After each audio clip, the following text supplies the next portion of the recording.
Hi, I'm Rev Myron. I'm a minister through Pathways of Light, and I've been a Course in Miracles student for 40 years. I'm going through the lessons this year, asking Jesus to clarify for me. And then I'm sharing from that clarity. And so that's what I'm going to share with you today is what I wrote.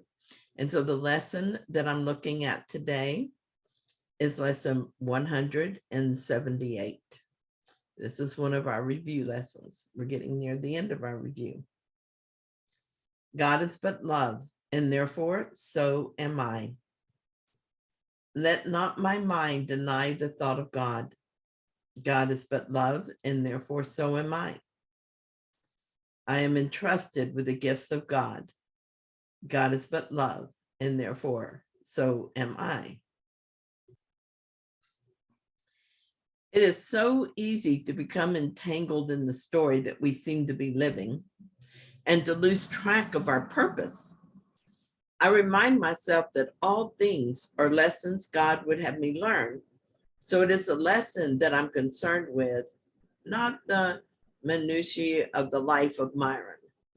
To further confuse the issue, the ego uses the words of the Course and tries to cloak it as a spiritual solution. For instance, I have pain and the ego wants to look for a solution in the medical field. When I lose interest in that, it insists that the pain is proof I'm failing at being a good course student. I have to be vigilant for ego thinking, to bring my thoughts back to the truth. That's what I want to do. There is no pain because pain is not real. It is not in my foot because the foot is an illusion. So if I feel pain there, I'm imagining pain and projecting it onto the foot. Pain is an idea in the mind, and the foot is a screen on which I witness this idea. The body is much like the movie screen on which we see actors speaking and moving around. The foot has become the screen on which I see the ego ideas being acted out. If I don't like the movie, I don't try to engage with the screen. And if I don't like the pain, my true solution is not in asking for healing of the foot. Here's a quote from chapter 8, section 9. When the ego tempts you to sickness, do not ask the Holy Spirit to heal the body, for this would merely be to accept the ego's belief that the body is a proper aim of healing. Ask rather that the Holy Spirit teach you the right perception of the body. Perception alone can be distorted.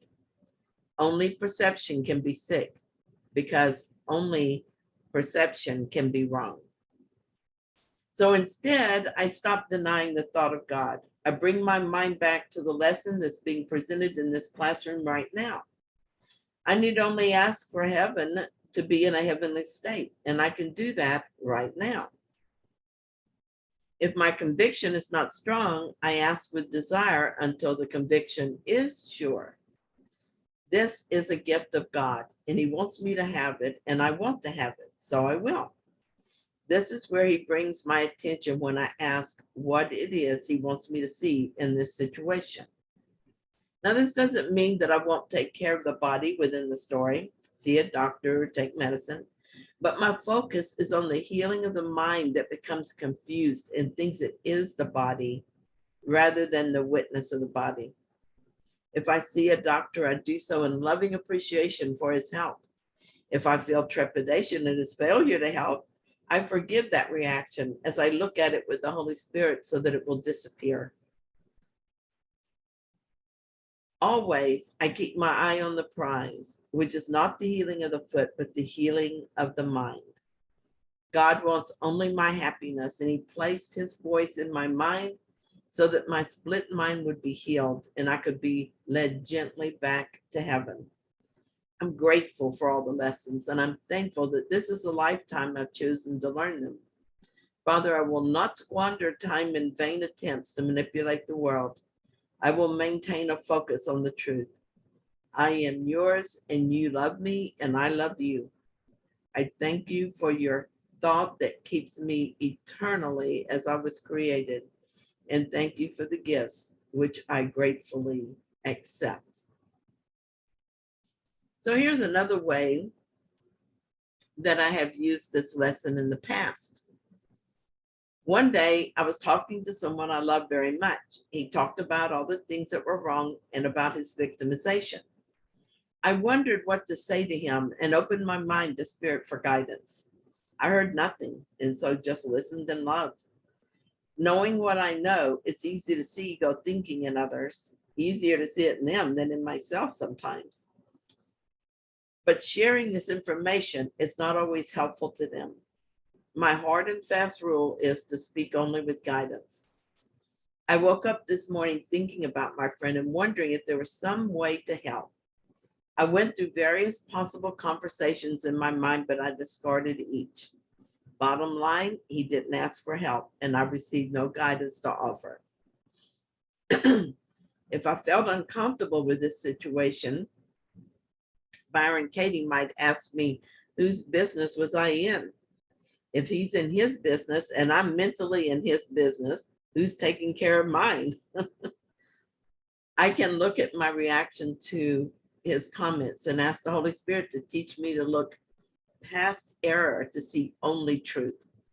Perhaps that's all I'm supposed to do with this. And perhaps the reason it keeps coming up in my mind is not for his healing, but mine.